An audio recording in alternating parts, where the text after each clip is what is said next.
हिंदी साहित्य के इस सीरीज में हम पढ़ रहे हैं मैला आंचल भाग 1 का पार्ट 6।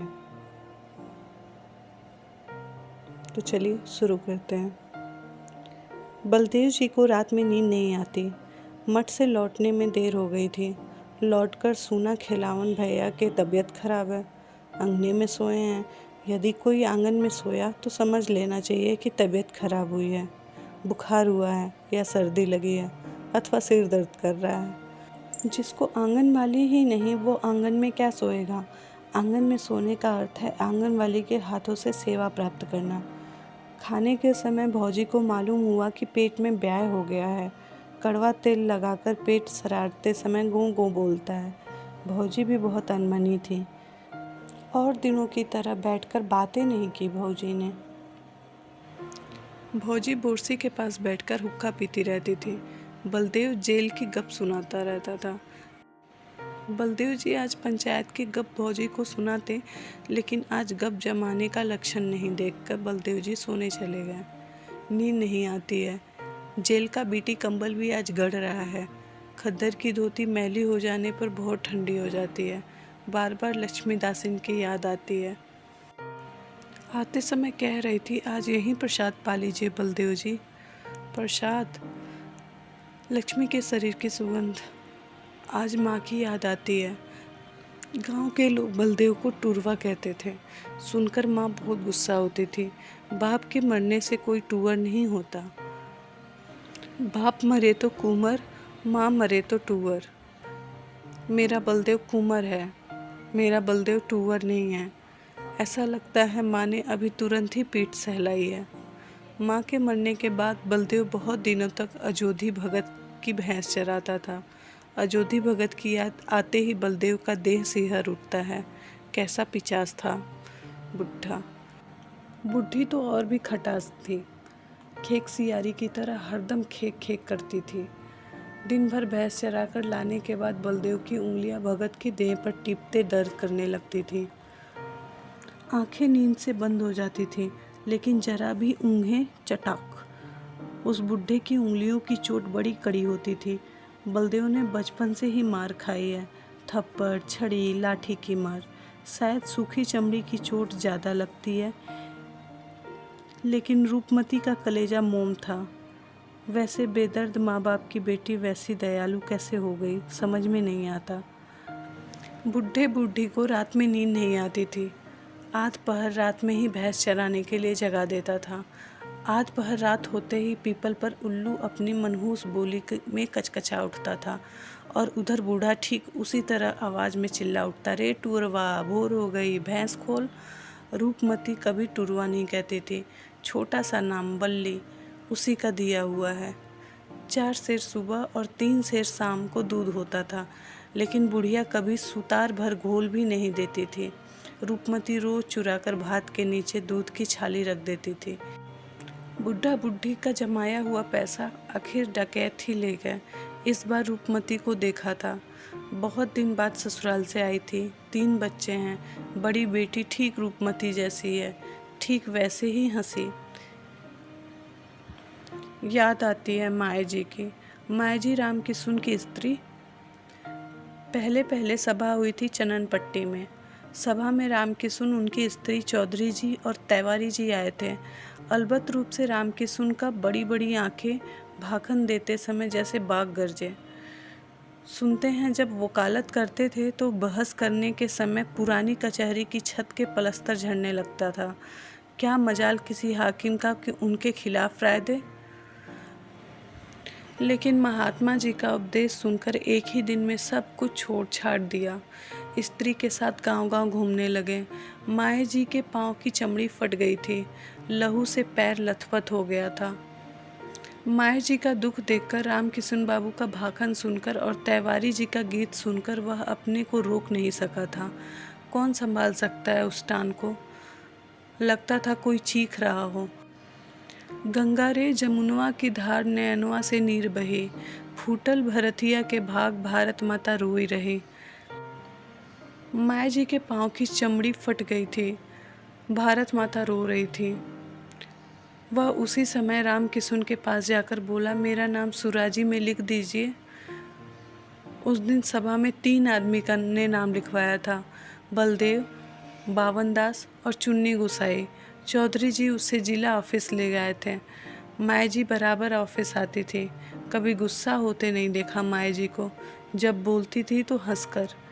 एक बार देहात से लौटते समय उसको बुखार हो गया था, देह जल रहा था, सिर फटा जा रहा था, कोई होश नहीं। रात में आँख खुली तो बड़ा हल्का महसूस हुआ। कैसे हो बलदेव भाई? कौन बावन? गर्दन उठाकर देखा तो माया जी पास ही कुर्सी पर बैठी हुई हैं। कैसे हो, बोलो। बुखार था तो देहात क्यों गया था? सो। माथे पर हाथ रखते हुए माया जी बोली, बुखार उतर गया है। माया जी के हाथ रखते हुए ही मुझे नींद आ गई थी। दूसरे दिन बावन दास ने कहा, माया जी को जैसे ही मालूम हुआ कि तुमको बुखार है वैसे ही मुझे लेकर ऑफिस आ गई। जंतर लगाकर बुखार देखा तो चिल्लाने लगी, पानी लाओ, पंखा दो। उसी समय माथे पर पानी की पट्टी देती रही 12 बजे रात तक। भगवान भी कैसे हैं, अच्छे आदमी को ही अपने पास बुला लेते हैं। 2-3 साल बाद ही राम किशुन जी एक ही दिन के बुखार में स्वर्गवास हो गए। हे भगवान, उस दिन माया जी की ओर देखा नहीं जा सकता था, देखने की हिम्मत ही नहीं होती थी। माया जी का उस दिन का स्वरूप, गंगा रे जमुना रे धार नैनवा से नीर बही, फूटल भरतिया के भाग भारत माता रोए रही। सचमुच सबों का भाग फूट गया। श्राद्ध के दिन से जिला ऑफिस का नाम हो गया राम किशुन आश्रम। श्राद्ध के दूसरे दिन ही माया जी काशी चली गई। गाड़ी पर चढ़ाने के समय पैर छूकर जब प्रणाम करने लगा तो माया जी एकदम से फूट फूट कर रो पड़ी, ठीक देहाती औरतों की तरह। बावन दास को माया जी ठाकुर कहती थी। हमार ठाकुर रे। धरती पे लेटते हुए बावन दास को उठाते हुए माया जी बोली, महात्मा जी पर भरोसा रखो, वह सब भला करेंगे। महात्मा जी का रास्ता कभी मत छोड़ना। पता नहीं कहाँ है माया जी। आंसू की गर्म बूंदें बालदेव की बाह पर लुढ़क कर गिरी। माँ, रूपमती, माया जी और लक्ष्मी दासिन। माया जी जैसी ही है लक्ष्मी दासिन भी, भाखन देना जानती है। लक्ष्मी दासिन भाखन दे रही है। विशाल सभा, जहाँ तक नज़र जाती है आदमी ही आदमी दिखाई पड़ते हैं। बांस के घेरे को तोड़कर लोग मंच की ओर बढ़े आ रहे हैं। मंच पर बलदेव के बगल में लक्ष्मी बैठी हुई है। लक्ष्मी के भी पैर में चमड़ी फट गई है। मंच पर सफ़ेद चादर पर लहू की कुछ बूंदें टप टप गिर रही हैं। लक्ष्मी भाखन दे रही है। कौन हरगौरी? हरगौरी लक्ष्मी के गले में माला डालने के लिए आगे बढ़ रहा है। लक्ष्मी माला नहीं पहनती है, माला लेके बलदेव को पहना देती है। गेंदे के फूलों की माला। फूल से लक्ष्मी के शरीर की सुगंध लगती है। भीड़ मंच की ओर बढ़ी जाती है। हरगौरी आगे बढ़ाया, लक्ष्मी को पकड़ रहा है। बलदेव चिल्ला रहा है लेकिन आवाज़ नहीं निकल रही है। लोग हल्ला कर रहे हैं। बहुत जोर लगाकर बलदेव चिल्लाता है, हरगौरी बाबू, गन्ही महात्मा की जय। जय। बलदेव हड़बड़ा कर उठता है, आंखें मलते हुए बाहर निकल जाता है। सवेरा हो गया। गांव भर के नौजवान बटोरकर जुलूस बनाकर कालीचरण जय जयकार करता हुआ जा रहा है। वाह रे कालीचरण, बुद्धिमान है, बहादुर है और बुद्धिमान भी। यह प्रोग्राम कब बनाया? रात में ही शायद। जरूर मेरीगंज की चनपट्टी की तरह नाम करेगा। और भोर का सपना? खिलावन भैया, कैसी है तबीयत? तुम रात में कब लौटे? कहाँ देर हुई? सिपहिया टोले में। कायस्थ राजपूत की जोड़ी मिल गई है। अब क्या सुराज होगा? लेकिन भाई बलदेव, हम ठहरे सीधे साधे आदमी, कलिया पर नज़र रखना। उसमें तो और भी गुण है, सो तो तुमको मालूम ही हो जाएगा। किसी किस्म का उपद्रव करेगा तो हम जिम्मेदार नहीं हैं। पीछे यादव टोली के मुखिया के ऊपर बात नहीं आवे। हाँ भाई, कायस्थ और राजपूत का क्या विश्वास। खिलावन किसके ऊपर अपना दिल बुखार उतारे, समझ नहीं पा रहा था। भैंस चरवाहा दूध दूहने के लिए बर्तन लेके आया था। खिलावन आज भी अपने हाथों से भैंस धोता है। उसका कहना है, भैंस के थन में 4 आदमी हाथ लगे तो भैंस सूख गई। चरवाहा पर बिगड़ पड़ा, साला अभी भैंस थिराई ही नहीं है, दूहने के लिए हल्ला मचा रहा है। पूड़ी जलेबी अभी बट रही है क्या? जीभ से पानी गिर रहा है। प्रणाम ज्योतिकी काका। ज्योतिकी जी ने कान पर जनेऊ टांगे हाथ में लोटा लटकाए इनारे की ओर जा रहे थे।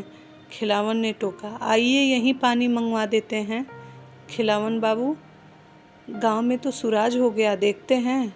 अच्छा अच्छा, देखिएगा। गांव के लौंडे सब आज फुच फुच कर रहे हैं। क्षुद्र नदी चली भरी उतराए, जस थोरे धन खल बोराए। ऐसा ही सिमरबनी में हुआ था। हमारे मामा का घर सिमरबनी में ही है। आज के 10 साल पहले की बात है। हम मामा के यहाँ गए थे। मामा के बड़े पुत्र का यज्ञोपवीत था।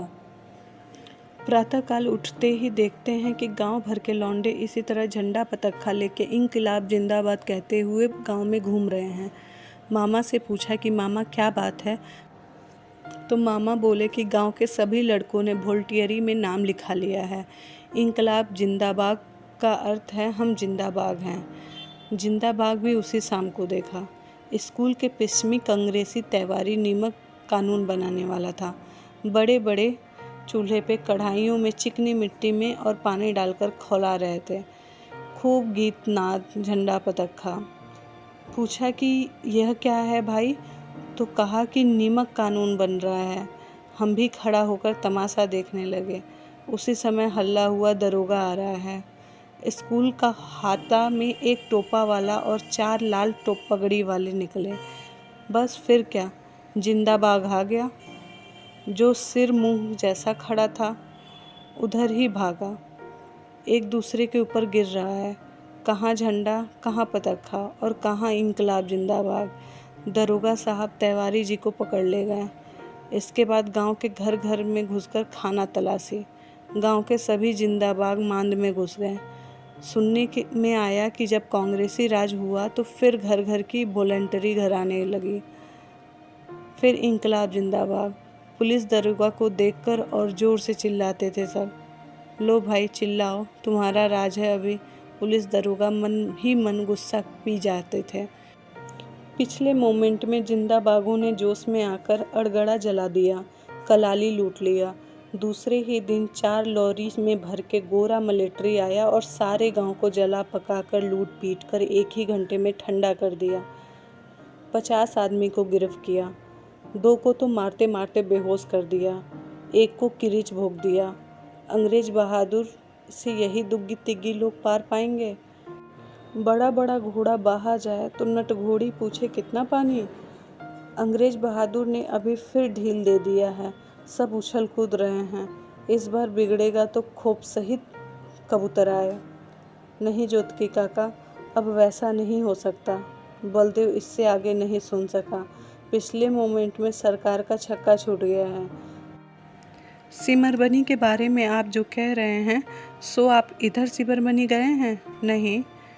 तब क्या देखिएगा, एक बार जाकर देखिए। वहाँ अस्पताल, स्कूल, लड़की स्कूल, चरखा सेंटर, लाइब्रेरी, क्या नहीं है वहाँ।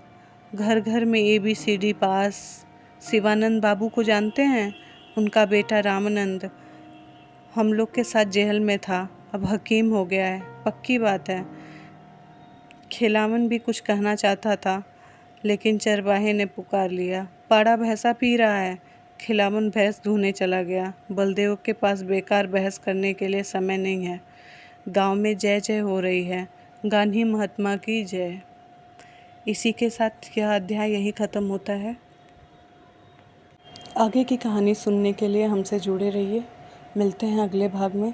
तब तक के लिए नमस्कार।